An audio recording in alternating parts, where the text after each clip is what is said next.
ये तो हो गया बीम को लेके, और ये रटना नहीं है, ये मैं चाहूं तो हटा भी दूं, क्योंकि आपको अगर ये क्लियरली माइंड में बैठ गया तो ये तो कुछ भी नहीं, ये तो वही चीज है।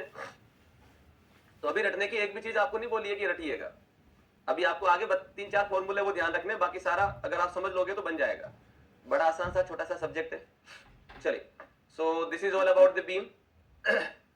नेक्स्ट हो जाएगा दैट इज ट्रस को लेके, फटाफट लिखो इसको।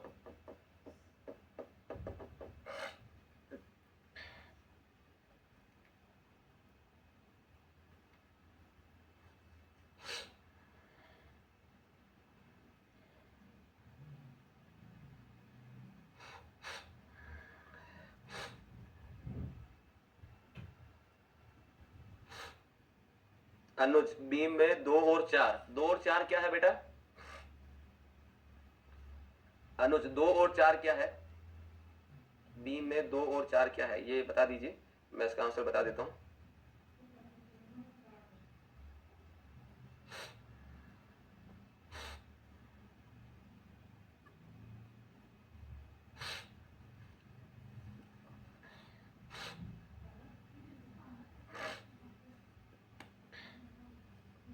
अगर आप इसकी और इसकी बात कर रहे हैं क्या अनुज, अगर आप इसकी और इसकी बात कर रहे हैं तो इसमें देखो, अगर मैं ये हिंज देता हूं, ओनली यही देता हूं, तब ये क्या करेगा, नीचे आने की कोशिश करेगा, लेकिन ये वाला सपोर्ट अलाउ नहीं करेगा, राइट?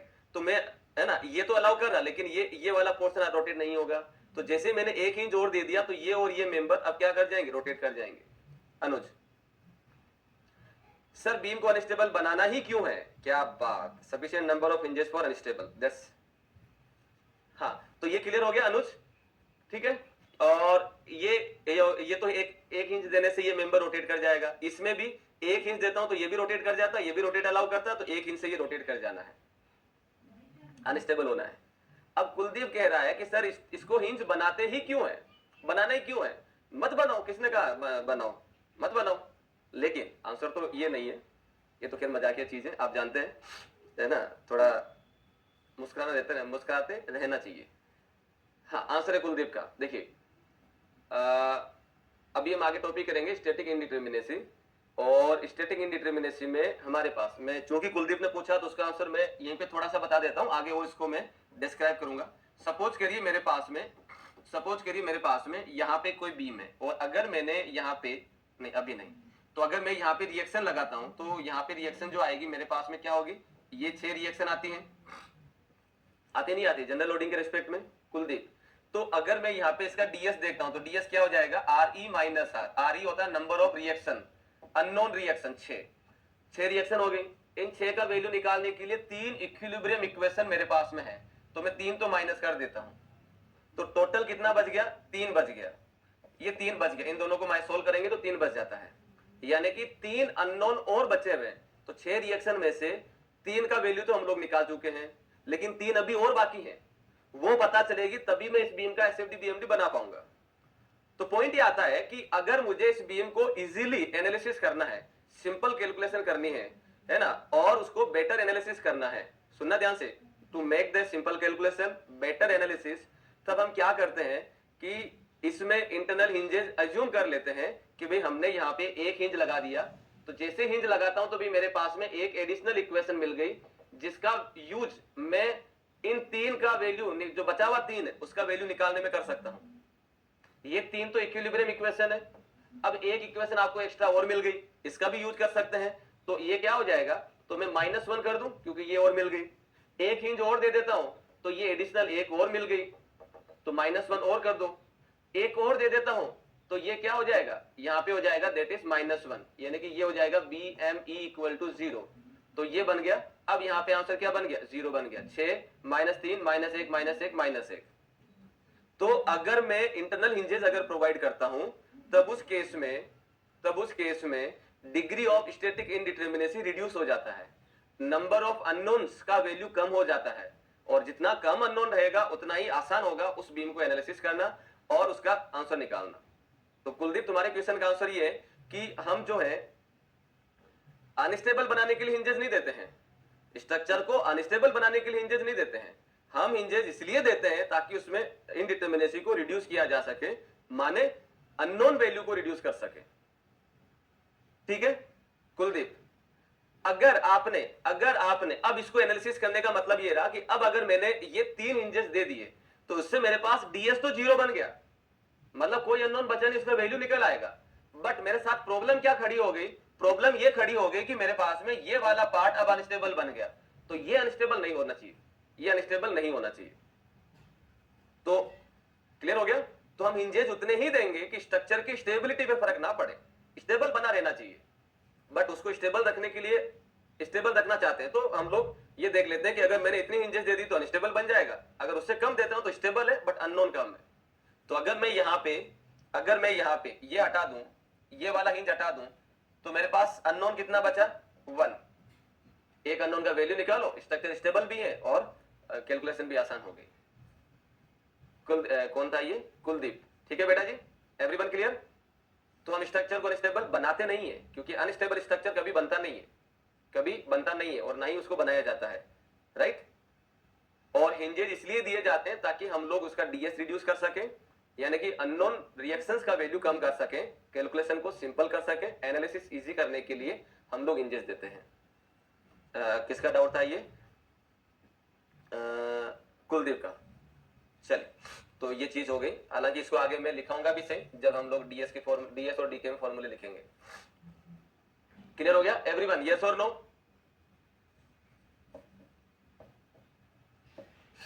चलिए अब आते हैं दूसरा स्ट्रक्चर जिसकी स्टेबिलिटी हम लोग चेक करेंगे, वो आता है ट्रस को लेके।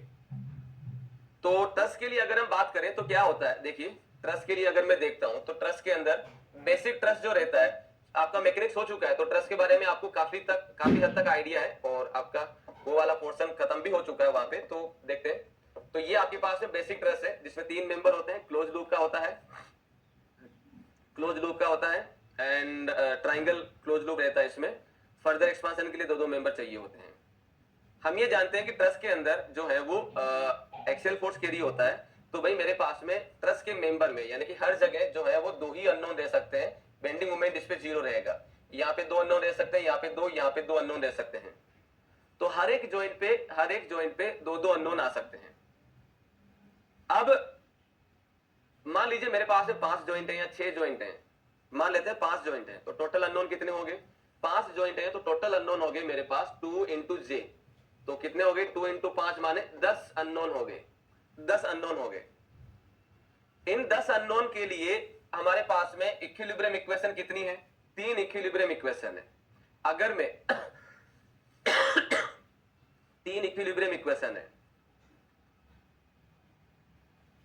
10 में से 3 माइनस कर देते हैं तो बचा 7, यानी कि 7 अननोन ऐसे बचे जिसका वैल्यू हम नहीं निकाल पा रहे हैं।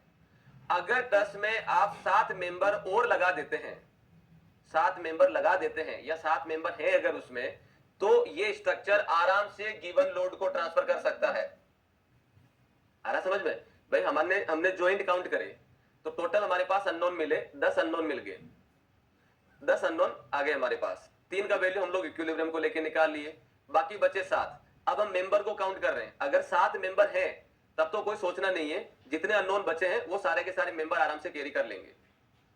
तो अगर आपके पास में m इक्वल टू 2j-3 अगर होता है, m इक्वल टू 2j-3 अगर होता है, तब उस केस में इसको बोला जाएगा दैट इज परफेक्ट ट्रस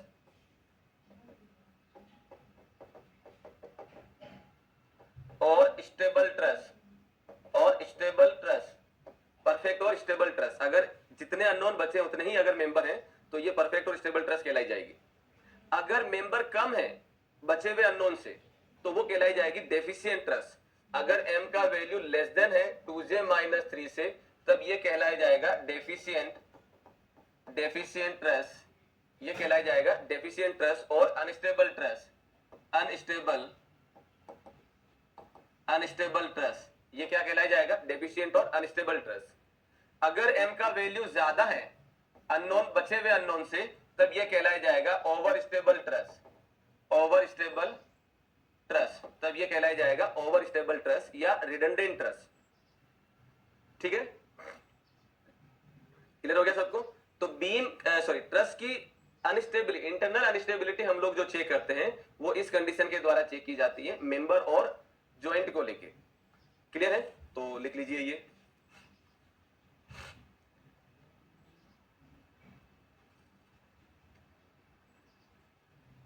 कैसे एक हिंज में, विपिन का क्या है सर, रोलर के केस में कैसे एक हिंज में अनस्टेबल होगा?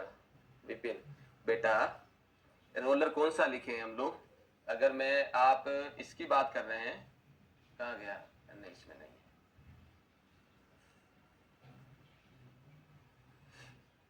किसकी बात कर रहे हैं भाई? इस वाले के लिए या इस वाले के लिए? अगर मैं इसमें देखता हूं तो ये वाला रोटेशन अलाउ करता है, ये वाला रोटेशन अलाउ करता है। तो जब ये रोटेशन अलाउ करते हैं तो एक हिंज अगर देता हूं तो ये मेंबर रोटेट कर जाएगा और ये वाला पार्ट भी रोटेट कर जाएगा। एक ही हिंज से काम हो गया।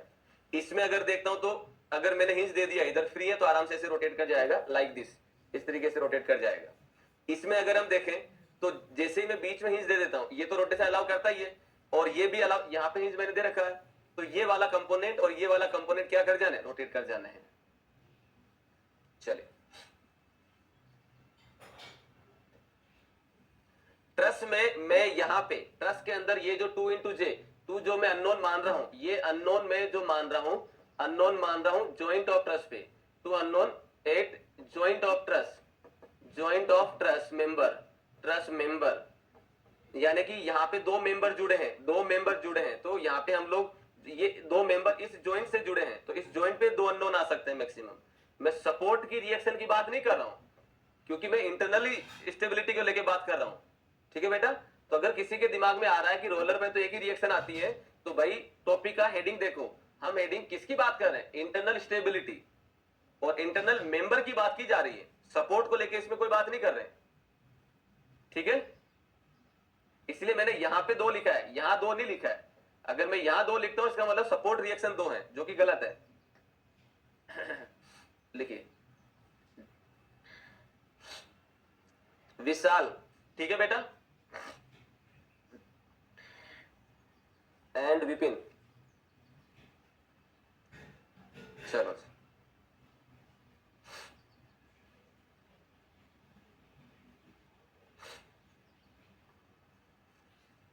तो ये जो भी हमने लिखे हैं, ये जो भी हमने लिखा है वो किसके लिए लिखा है? 2D ट्रस के लिए। तो फॉर 2D ट्रस के लिए हम लोग चेक करते हैं m और m is equal to 2j minus 3 के द्वारा, और 3D ट्रस के लिए अगर हम बात करेंगे तो ये हो जाएगा 3j minus 6 for stable truss. Right? तो 3D के लिए m is equal to 3j minus 6 और 2D ट्रस के लिए m equal to 2j minus 3।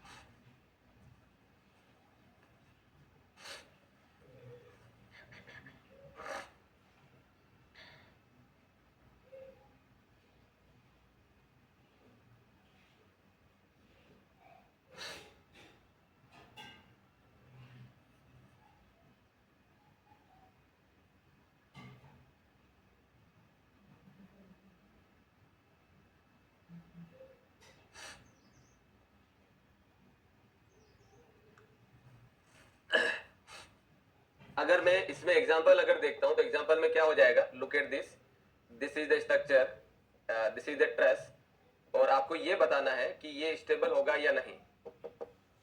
आपको ये बताना है ये स्टेबल होगा या नहीं। इंटरनली आपको इंटरनली स्टेबिलिटी चेक करनी है। टेल में क्या करेंगे इसमें? अगर 2 मेंबर ऐसे जुड़े हैं और मैं इसमें अगर इस तरीके से कुछ शो नहीं करता हूं, तब तक आपको ये मान के चलने कि 2 मेंबर एक दूसरे से लेप करते हुए जा रहे हैं, क्रॉस करते हुए जा रहे हैं, ज्वाइंट नहीं है। आ गया समझ में? तो मैंने यहाँ पे कुछ नहीं कराया तो ज्वाइंट वही होंगे जो यहाँ पे दिख रहे हैं। राइट?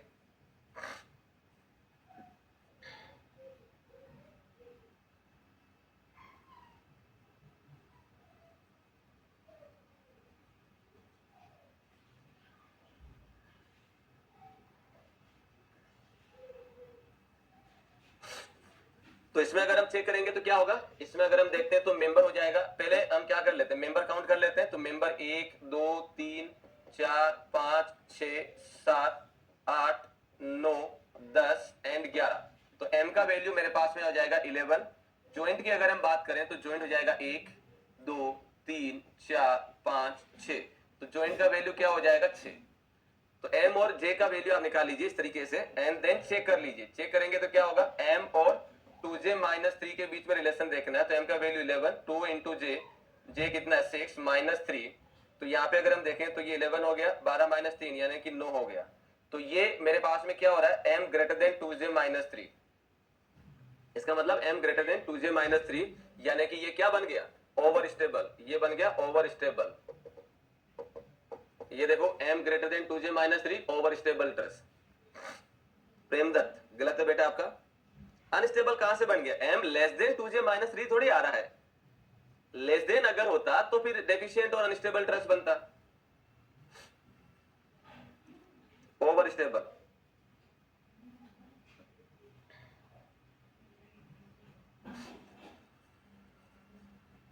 ठीक है, अगर इसमें एक आपको एग्जांपल और दे दें, look at this, here it is.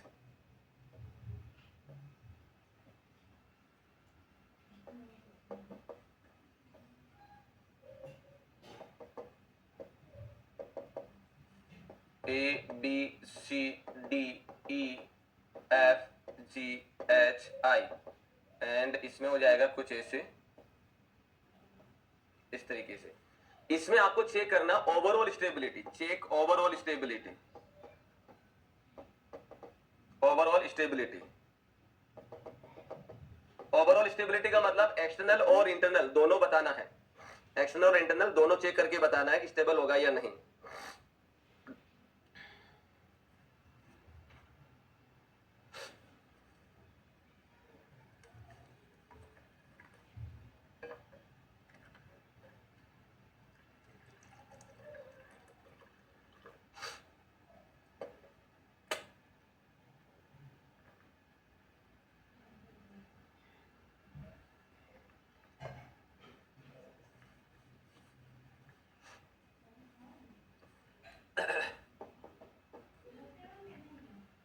तो सबसे पहले मैं यहां पे लिख देता हूं इंटरनल को लेके। तो पहले मैं इंटरनल स्टेबिलिटी की बात कर लेता हूं। इंटरनल स्टेबिलिटी को लेके, तो इंटरनल स्टेबिलिटी में मेंबर और 2j माइनस 3 के बीच में रिलेशन लिखना है। तो पहले मेंबर काउंट कर लेते हैं। Member 1 2 3 4 5 6 7 8 9 10 11 12 13 14 and 15। तो मेंबर का वैल्यू हो गया 15। मेंबर का वैल्यू हो गया 15। हमने 15 कहां पे हो गया, एक ये भी तो है 16 16 16। तो मेंबर का वैल्यू हो गया 16 16। ये वाला भी तो मेंबर है। ज्वाइंट को काउंट करें तो ज्वाइंट हो जाएगा 1 2 3 4 5 6 7 8 9। तो ज्वाइंट हो जाएगा 9। तो 2 इंटू 9 माइनस 3, तो 18 माइनस 3 15। तो ये हो जाएगा m greater than 2j minus 3, m greater than 2j minus 3 यानी कि 15। यानी कि ये क्या बन गया, over stable. Over stable, internally over stable.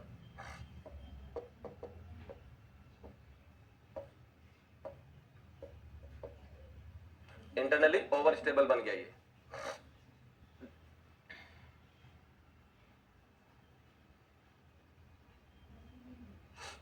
Right. अब बात कर लेते हैं एक्सटर्नली। एक्सटर्नली बात करेंगे तो सपोर्ट रिएक्शन होगी। तो सपोर्ट रिएक्शन 1 2 है ना, और यहाँ पे रिएक्शन आ जाएगी 1 और 2। यहाँ पे रिएक्शन आ जाएगी 1 और 2। 6 रिएक्शन हो रही है ना। तो 6 रिएक्शन के अंदर ये हो जाएगा Rg, ये हो जाएगा Hg, ये हो जाएगा Ra Ha, और ये हो जाएगा मेरे पास में He एंड ये हो जाएगा Re। 6 रिएक्शन को अगर मैं देखता हूं तो क्या होगा, पहला कंडीशन ये कहता है कि कम से कम 3 रिएक्शन होनी चाहिए। यहाँ पे तो 6 हैं, तो पहले तो सेटिस्फाई। दूसरा कहता है कि सारी की सारी रिएक्शन पैरेलल नहीं होनी चाहिए। तो यहाँ पे नहीं है, सारी रिएक्शन पैरेलल नहीं है, तो लीनियर अनस्टेबिलिटी तो नहीं होगी। तीसरा कंडीशन ये कहता है कि सारी रिएक्शन कॉन्करेंट नहीं होनी चाहिए। सारी रिएक्शन जो है वो कॉन्करेंट नहीं होनी चाहिए। तो अगर मैं इसमें देखता हूं तो भाई मेरे पास में, इसमें अगर हम देखें तो भाई मेरे पास में क्या हो रहा है, ये 3 रिएक्शन, हॉरिजॉन्टल रिएक्शन यहाँ पे कॉन्करेंट हो रही है बट वर्टिकल नहीं हो रही है। तो ये कॉन्करेंट भी नहीं हो रहा है, कॉन्करेंट भी नहीं हो रहा है। चौथी तो वैसे ही है, तो इसको फाइनली हम लोग क्या बोल देते हैं, फाइनली हम लोग बोल देते हैं स्टेबल। तो ये एक्सटर्नली क्या बन गया, एक्सटर्नली स्टेबल हो गया।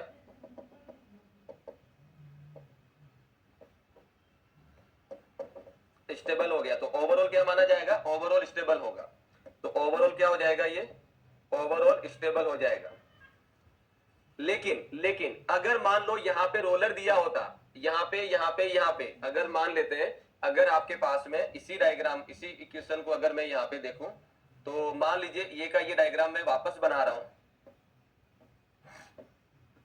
सेम डायग्राम है, कुछ अलग नहीं है। मैंने यहाँ पे तीनों जगह क्या लगा दिए, रोलर अगर मैं लगा देता हूं, रोलर अगर मैं लगा देता हूं इस तरीके से, तो इंटरनली क्या है, ये इंटरनली ओवर स्टेबल जो हमने ऊपर निकाला वो क्या, वो यही है। तो यहाँ पे m का वैल्यू 16, j का वैल्यू 9, तो m greater than 2j minus 3, ये वही है जो हमने ऊपर देखा है। लेकिन एक्सटर्नली की अगर मैं बात करता हूं, एक्सटर्नली क्या हो जाएगा, एक्सटर्नली अगर हम देखें तो क्या कहानी हो जाएगी, एक्सटर्नली देखें तो इसका line of action of force यहाँ आके मिल रहा है, इसका भी line of action of force यहाँ आके मिल रहा है, और इसका भी line of action of force आके यहाँ मिल रहा है। और ये पॉइंट कौन सा है, सी पॉइंट। तो सी पॉइंट मेरे पास में क्या बन जाता, अगर ऐसा होता तो इसका रिएक्शन, इसका रिएक्शन और इसका रिएक्शन, सी पॉइंट क्या बन जाता, सी पॉइंट बन जाता कॉन्करेंट पॉइंट, कॉन्करेंट पॉइंट। तो एक्सटर्नली क्या हो जाता, रोटेशनल अनस्टेबल,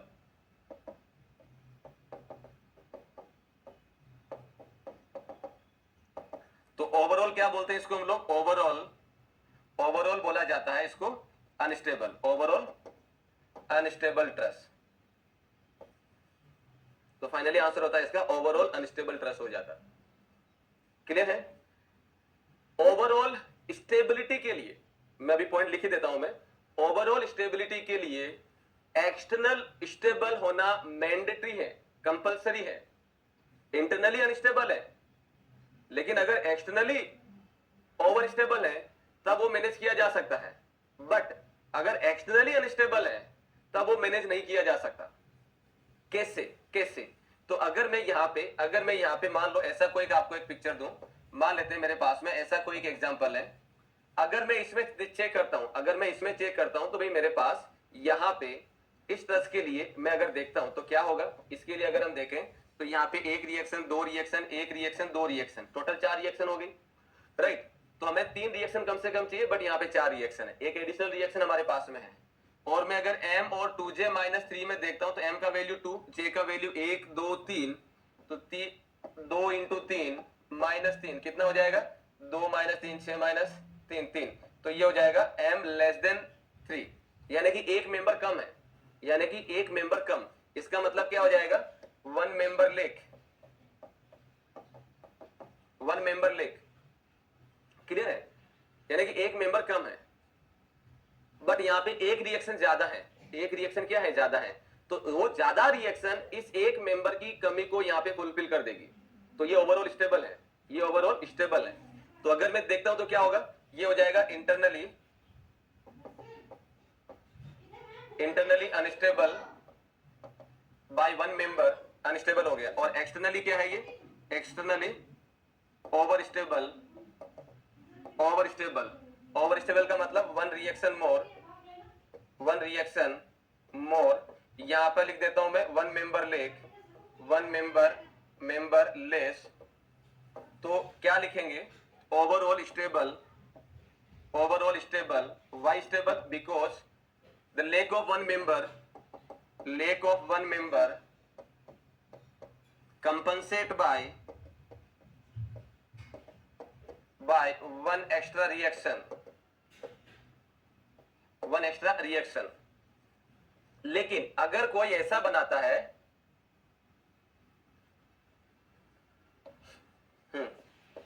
लेकिन अगर कोई ये बोलता है कि सर अगर मान लो मैंने एक ऐसा ट्रस बनाया, मैंने एक ऐसा ट्रस बनाया और इसमें अगर आप देखते हो तो एक मेंबर ज्यादा है, इसमें अगर आप देखोगे तो एक मेंबर ज्यादा है, तो यहां पे हम ये नहीं बोल सकते कि एक ज्यादा मेंबर यहां पे एक रिएक्शन की कमी को पूरा कर लेगा, ये अनस्टेबल ही रहेगा, चाहे इंटरनली ओवरस्टेबल क्यों ना है। ये अनस्टेबल ही माना जाएगा ओवरऑल, ठीक है ना। तो ओवरऑल स्टेबिलिटी के लिए एक्सटर्नल स्टेबल होना कंपलसरी है, मैंडेटरी है। इंटरनली को मैनेज किया जा सकता है, एक्सटर्नली मैनेजेबल नहीं होता है, ठीक है। तो यहां पे ये आपको ध्यान रखना है। तो ऑब्जेक्टिव में आपसे ये क्वेश्चन ऑलरेडी पूछ लिया गया है, तो ध्यान रखिए, नोट करके लिख देते हैं। For overall stability, external stability is compulsory, is mandatory, ठीक है। चलिए अब इसको लिख लीजिए। आप कहां से लिखना था आपको? यहां से, यहीं से लिखना था। फटाफट लिखो इसको क्विकली। ये आपका जो है स्टेबिलिटी वाला पार्ट रहता है। External stable, internal over stable. अच्छा ये तो आंसर दिया Noorsaba Shivam Premdutt, internally over stable, ठीक है। Yes sir, stable, external stable, externally भी स्टेबल, कॉन्करेंट हो जाएगी एक्सटर्नल, संदीप, ठीक है। चल तो फटाफट इसको लिख लो क्विकली। और ये वाला पार्ट अगर बन गया है, ये वाला पार्ट अगर बन जाता है तो आपने इंटरनल इंडिटर्मिनेसी भी खत्म कर लिया है, उसका फॉर्मूला भी यही है।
चलिए, तो ये तो हमारे पास में आ जाता है stability of the structure, internally और एक्सटर्नली दोनों।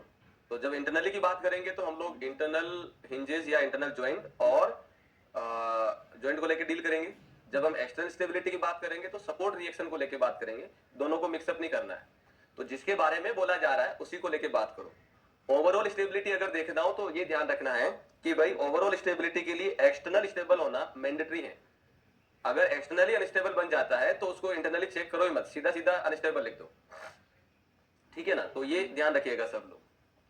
अब आते हैं नेक्स्ट पॉइंट के ऊपर, जिसमें हमारे पास पॉइंट आता है स्ट्रक्चर जो रहता है या तो डिटर्मिनेट होगा या इनडिटर्मिनेट होगा। अगर मैं स्ट्रक्चर को बात करता हूं तो या तो ये डिटर्मिनेट होगा या फिर ये इनडिटर्मिनेट होगा, या तो ये इनडिटर्मिनेट होगा। दो ही तरीके हो सकते हैं, या तो डिटर्मिनेट स्ट्रक्चर है या इनडिटर्मिनेट स्ट्रक्चर है, ठीक है। डिटर्मिनेट का मतलब क्या है कि जो चीज हमें निकालनी है, कौन सी चीज निकालनी है, हमें निकालना है बीम के लिए एसएफडी बीएमडी डिफ्लेक्शन, ट्रस के लिए मेंबर में फोर्सेस, केबल में टेंसाइल फोर्स, आर्च के अंदर रेडियल शियर और नॉर्मल थ्रस्ट और सपोर्ट पे जो हॉरिजॉन्टल फोर्स आता है वो वैल्यू, फ्रेम के अंदर axial force, shear force, bending moment, ये जो वैल्यू हमें निकालना है। अगर ये वैल्यू हम लोग जो है डायरेक्टली निकाल पा रहे हैं इक्विलिब्रियम इक्वेशन को यूज करते हुए, तब तो वो डिटर्मिनेट कहलाया जाएगा। तो इक्विलिब्रियम इक्वेशन कितनी होती है, 2D के अंदर 3 रिएक्शन होती हैं, 3D में 6 रिएक्शन होती हैं। इक्विलिब्रियम इक्वेशन 2D में 3 होता है और 3D में 6 होता है। तो भी हम प्लेन की बात कर रहे हैं, यानी कि 2D की बात कर रहे हैं। तो अगर नंबर ऑफ अननोन रिएक्शन आपके पास में मैक्सिमम 3 है, 1 2 3 मैक्सिमम 3 है, तब उस केस में आप जो है वो एसएफडी बीएमडी डायरेक्टली निकाल सकते हैं इक्विलिब्रियम इक्वेशन को यूज करते हुए, आपको एडिशनली कुछ सोचना नहीं पड़ेगा। तो इसका मतलब ये रहा कि डिटरमिनेट स्ट्रक्चर मटेरियल की प्रॉपर्टी या क्रॉस सेक्शन को लेके डील नहीं करता है। एसएफडी बीएमडी डायरेक्टली हम लोग निकाल सकते हैं इक्विलिब्रियम को यूज करते हुए। वहीं दूसरे अदर हैंड, अगर मेरे पास में नंबर ऑफ अननोन ज्यादा है इक्विलिब्रियम इक्वेशन से, मान लो 4 आ गए, नंबर ऑफ अननोन 4 5 6 कुछ आ गए, अगर 4 आ जाते हैं तो 4 में से 3 का वैल्यू तो हमने इक्विलिब्रियम को यूज करते हुए निकाल लिया, एक बचा है, यानी कि एक रिएक्शन बच गई जिसका वैल्यू नहीं निकाल पाए हैं इक्विलिब्रियम को यूज करते हुए, तब इस स्ट्रक्चर को बोला जाता है डिटरमिनेट इनडिटरमिनेट स्ट्रक्चर। और अब ये जो एक रिएक्शन बचा है, जब तक इसका वैल्यू नहीं निकलेगा तब तक मैं बीम में एसएफडी बीएमडी या डिफ्लेक्शन नहीं निकाल पाऊंगा, तो मुझे इसका वैल्यू निकालना ही पड़ेगा, देन आगे बात करेंगे। तो इसका वैल्यू निकालने के लिए हम लोग मटेरियल की प्रॉपर्टी और क्रॉस सेक्शन को यूज करेंगे कि भाई कौन सा मटेरियल है, क्या है, उसका नेचर क्या है, उसको लेके हम लोग जो है कहीं ना कहीं आगे जो है वैल्यू निकालेंगे। तो यहाँ पे अगर मैं इसी जो डिस्कशन किया उसी को अगर मैं कंक्लूजन में लिखूं तो इसमें क्या हो जाएगा, इसमें हो जाएगा BM and shear force, etc लिख देता हूं, are independent on property of material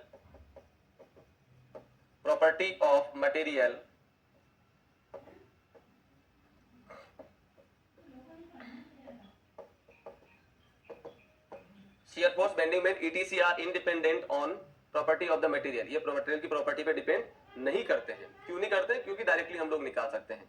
वही चीज अगर मैं यही चीज इसके लिए अगर लिखता हूं, इसके लिए अगर मैं इसके लिए बात करता हूं तो क्या हो जाएगा, चलो तो इसके लिए क्या हो जाएगा, इसके लिए अगर हम देखेंगे तो bending moment, shear force, etc are dependent on property of material और क्रॉस सेक्शन। ये डिपेंडेंट होते हैं, यानी कि ये जो है मटेरियल की प्रॉपर्टी को यूज करता है और ये यूज नहीं करता है, डिटरमिनेट स्ट्रक्चर यूज नहीं करता है। तो पहली चीज तो आपको ये ध्यान रखनी है। दूसरा, सोम में आपने देखा होगा या हाँ सोम में ही आपने ये देखा होगा कि अगर मैं एक चीज बता देता हूं, सपोज करिए आपके पास में कोई भी एक मेंबर है, ये कोई एक कैंटिलीवर बीम है, अगर मैं टेम्परेचर को इंक्रीज करता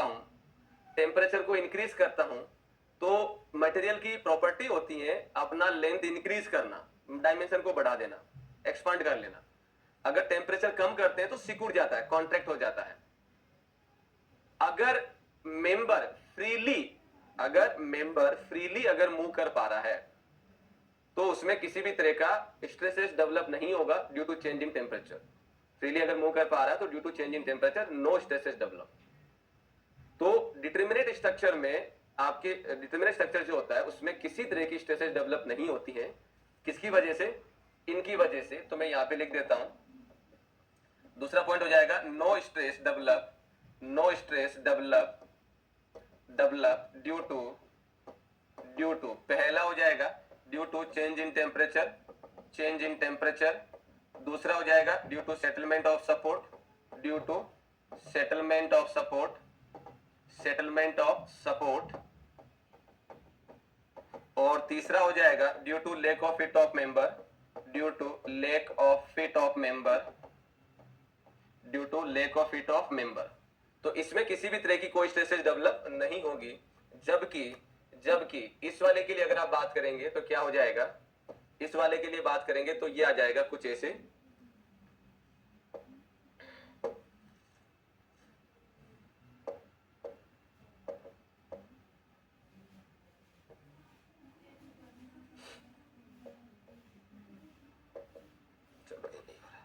तो इसमें क्या हो जाएगा? इसमें हो जाएगा, ये पहला पॉइंट हो गया, इसमें हो जाएगा दैट इज स्ट्रेस डेवलप,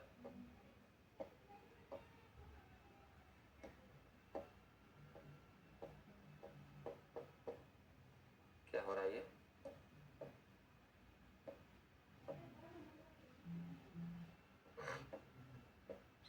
दूसरा पॉइंट हो जाएगा स्ट्रेस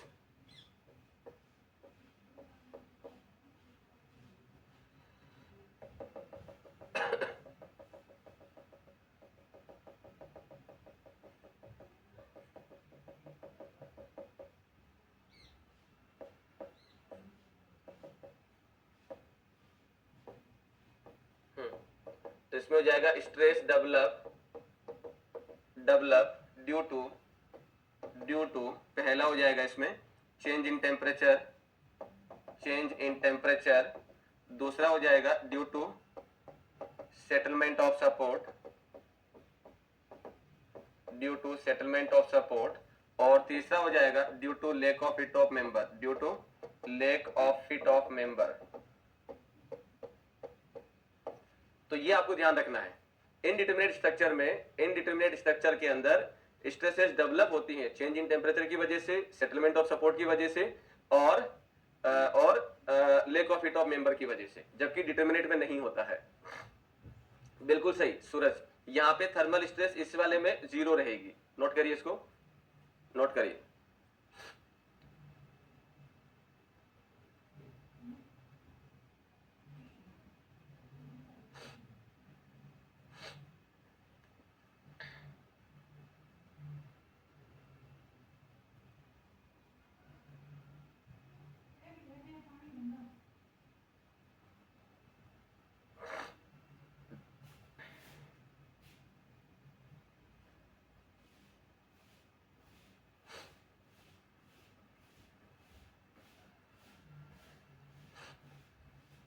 और ये ध्यान रखिएगा, ये जो है एग्जाम में पूछी हुई चीज है। अंडरलाइन जो करने वाली जो चीज होती है वो ये है, इसमें नो स्ट्रेस डेवलप और इसमें स्ट्रेस डेवलप। बाकी तो ये सारा, ये तो आपको हल्का हल्का ध्यान रखना है। जो चीजें अलग है वो ये है।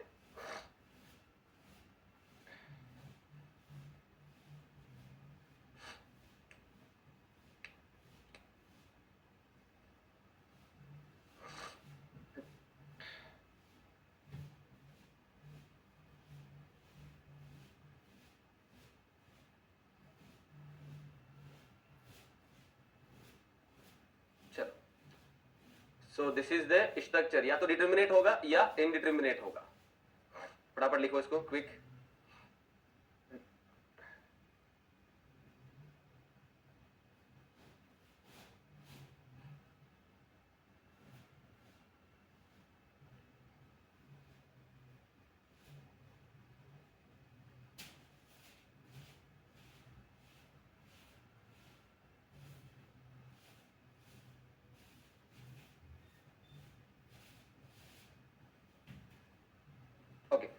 अब आगे अगर हम बात करें, इनडिटरमिनेसी जो होती है वो 2 तरह की होती है। अगर मैं इनडिटरमिनेसी की बात करता हूं,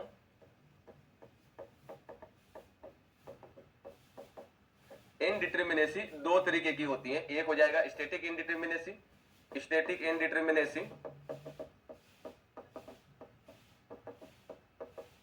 जिसको हम लोग DS के द्वारा लिखते हैं, और दूसरा हो जाएगा काइनामेटिक, दूसरा हो जाएगा काइनामेटिक इनडिटरमिनेसी जिसको हम लोग DK के द्वारा लिखते हैं, जिसको हम लोग DK के द्वारा लिखते हैं। स्टैटिक इनडिटरमिनेसी जो डील करता है, it deal with support reaction, it deal with support reaction and internal forces यानी कि अब देखो इधर इसी के अंदर हमें क्या मिल रहा है, ये डील करता है सपोर्ट रिएक्शन और इंटरनल फोर्सेस को लेके। तो सपोर्ट रिएक्शन जो होती है वो एक्सटर्नली होगी और इंटरनल फोर्सेस जो है वो इंटरनल होंगे, सीधी सी बात है। तो ये DS जो होता है उसके फर्दर दो टाइप हो जाने हैं, ये फर्दर इसके दो टाइप हो जाने। कौन कौन से दो टाइप होंगे? अगर मैं इसकी बात करता हूं तो ये दो टाइप हो जाएंगे इसके। क्या क्या टाइप हो जाएंगे? एक्सटर्नल इनडिटरमिनेसी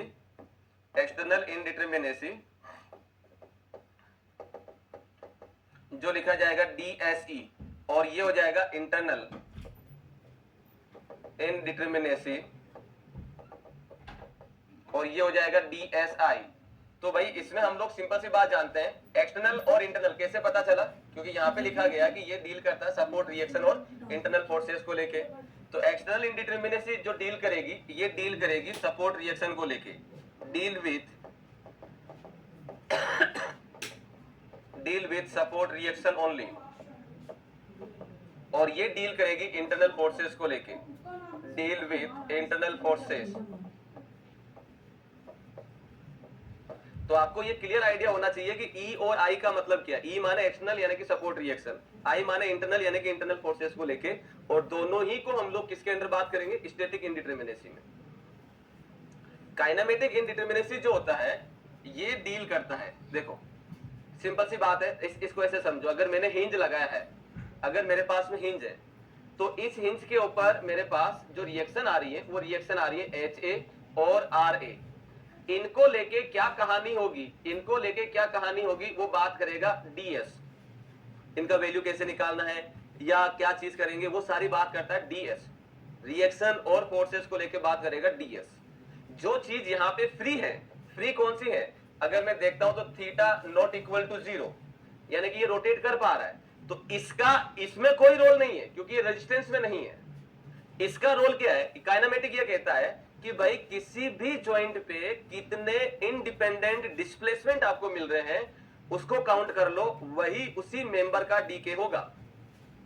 रिपीट कर देता हूं मैं, DK उस चीज को काउंट करता है जिसको DS नहीं करता है। DS किसको करता है? रिएक्शन को या इंटरनल फोर्सेस को लेके। DK क्या कहता है कि जो रिएक्शन और फोर्सेस आ रहे हैं वो तो DS ने कर लिया, जो फ्री है वहां पे, फ्री कौन होगा? रोटेशन हो गया, डिफ्लेक्शन हो गया या डिफॉर्मेशन हो गया, यही फ्री होते हैं।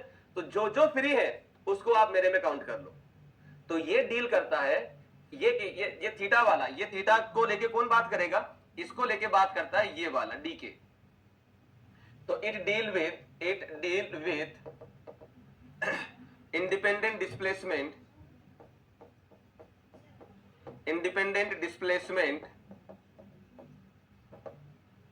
of at joint of structure। तो ये स्ट्रक्चर के इंडिपेंडेंट डिस्प्लेसमेंट को लेके डील करता है और रिएक्शन को डील करता है, रिएक्शन ऑफ फोर्सेस को डील करता है DS। क्लियर है? चलिए, लेक ऑफ फिट के बाद क्या लिखा है? Lake of fit of member, lack of fit of member MEMBER Vipin. तो ये हो जाता है इनडिटरमिनेसी, लिखिए इसको। अब हम जो स्टार्ट करने वाले हैं वो स्टैटिक के अंदर पहला हो जाएगा एक्सटर्नल इनडिटरमिनेसी।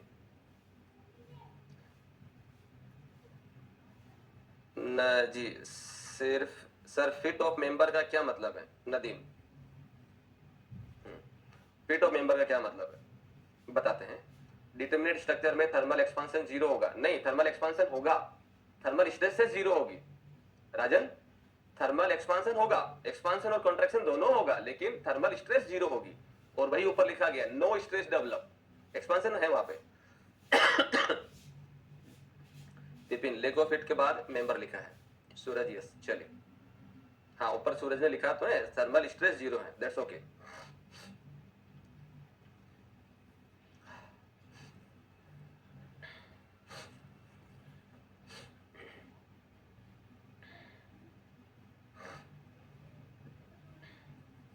और ये जो हम लोग लिखे हैं ये आप इसको क्लाउड बना के या जैसा भी आपको जो लगे उसमें लिख लीजिएगा।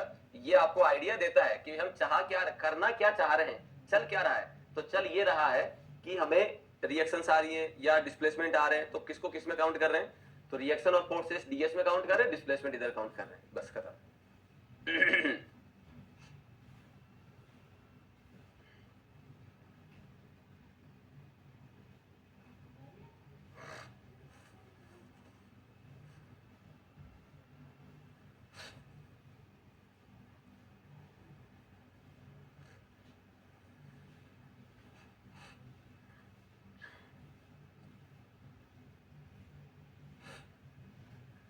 तो ये ऑब्जेक्टिव में आपसे पूछे जा सकते हैं किसमें क्या कर रहे हैं, किसमें क्या कर रहे हैं। और ये एक भी चीज मैंने आपको रटा के नहीं लिखाई, समझा के बताइए। तो कोशिश करिएगा कि जो स्टेटमेंट लिखा जाता है उसको प्रॉपर तरीके से समझ के कर पाए। एक डाउट का आंसर अभी तक मैंने नहीं दिया, वो नदीम का है, lake of fit of member का मतलब क्या। तो उसको छोड़ के बाकी सबके आंसर दे दिए गए। तो जिसको जो भी डाउट है वो पूछते रहिए। नदीम थोड़ा सा रुको भाई, वैसे थोड़ा सा आइडिया दे देता हूं मैं तुम्हें नदीम। काइनेमेटिक पहले क्या लिखा राजन, काइनेमेटिक इंडिटरमिनेसी में ओनली एंगल की बात होगी। अरे यार राजन कौन है ये, हाँ राजन बेटा, मैंने क्या बोला, ये डिस्प्लेसमेंट है, इसको मैंने क्या बोला, डिस्प्लेसमेंट। डिस्प्लेसमेंट का आगे बताऊंगा मैं तुम्हें सारी चीज। डिस्प्लेसमेंट में डिफॉर्मेशन आता है, डिफ्लेक्शन आता है, रोटेशन आता है और रिजिड बॉडी डिस्प्लेसमेंट आता है। ये सारी चीजें काउंट होगी इसके अंदर, ठीक है ना। और डिफॉर्मेशन होगा या नहीं होगा बॉडी के नेचर पे डिपेंड करता है, रिजिड बॉडी है या इलास्टिक बॉडी है। तो जब डीके के करेंगे तब राजन इसको और बताएंगे आगे, ठीक है। हाँ ये तो इसका डाउट क्लियर है। और नदीम, मोहम्मद नदीम का कहना है कि sir lake of fit of member का मतलब क्या है। तो नदीम आपने बचपन में आपने क्या करा होगा, बचपन की यादें ताजा कर लेते हैं। आपने बचपन में करा होगा जो नोट के बंडल पे जो रबर बांधते हैं, है ना, तो वो रबर आपने क्या करा होगा, दोनों फिंगर के बीच में लगाया और आपने फिंगर को यहाँ पे इस तरीके से करने की कोशिश करी होगी, कितना कौन ज्यादा करता है ऐसा करके कुछ किया होगा। और बीच में फिर आपने पेंसिल भी लगा रखी होगी, या पेंसिल या कुछ छोटा सा कुछ पार्ट लगाया होगा, है ना, ऐसा कुछ किया होगा। या फिर दो दोस्तों ने फिंगर ऐसे कर लिया, आप उसमें रबर को लगाना चाह रहे हैं, ऐसा कुछ किया होगा। तो माय डियर फ्रेंड, अगर अगर रबर का इतना सा डाया है और आपके फ्रेंड ने फिंगर यहां तक कर रखी है, इधर वाले ने इतने यहां तक कर रखी है, तो आप क्या करेंगे, उस रबर को खींच के दोनों के बीच में लगाएंगे। तो रबर का लेंथ इतना सा है, डाया इतना सा है, बट आप क्या कर रहे हैं, इन दो पॉइंट के बीच में अगर लगाना चाह रहे हैं तो उसको पुल करके लगा रहे हैं। तो पुल करके आप लगा तो देंगे, तब उस केस में क्या होगा, वो रबर वापस अपनी जगह आने की कोशिश करेगा। तो ये अगर इनके बीच में कुछ लगा हुआ होगा तो वो दबेगा, दबने की कोशिश करेगा। आएगा समझ में। तो आपने क्या करा कि रबर की लेंथ इतनी सी थी, आपने उसको खींचा, क्योंकि मेंबर की लेंथ आपको इतनी चाहिए थी, अवेलेबल आपके पास में इतना ही था, तो आप इसको खींच के उस मेंबर को लगा देते हैं। तो लगा देते हैं तो मेंबर वापस अपनी जगह आने की कोशिश करता है, तो क्या करेगा, वो स्ट्रेसेस उसमें इंड्यूस कर देगा। This is known as the lack of fit of member. तो अगर मेंबर का लेंथ छोटा है और आपको ज्यादा चाहिए तो खींच के आप लगाते हो, तो लगाते हो तो क्या करेगा, वापस अपनी पोजीशन गेन करने की कोशिश करेगा, तो एडिशनल स्ट्रेस इंड्यूस करेगा। नदीम, सूरज, yes sir, ds we deal with resisting effect of member, that's right, resistance to the against displacement and rotation, that's right, and kinematic deal with no displacement possible on structure, right। हाँ kinematic deal with number of displacement, बिल्कुल सही सूरज, बिल्कुल सही, बिल्कुल सही बात, ठीक है। तो वन बाय वन इसको देख लेते हैं, वन बाय वन इसको देख लेते हैं। तो पहला हो जाएगा हमारे पास स्टैटिक इंडिटरमिनेसी, और स्टैटिक में सीधा हम आ जाते हैं काइनेमेटिक पे। तो पहला हो जाएगा हमारे पास स्टैटिक में काइनेमेटिक आ जाएगा। तो पहला हो जाएगा दैट इज स्टैटिक इंडिटरमिनेसी।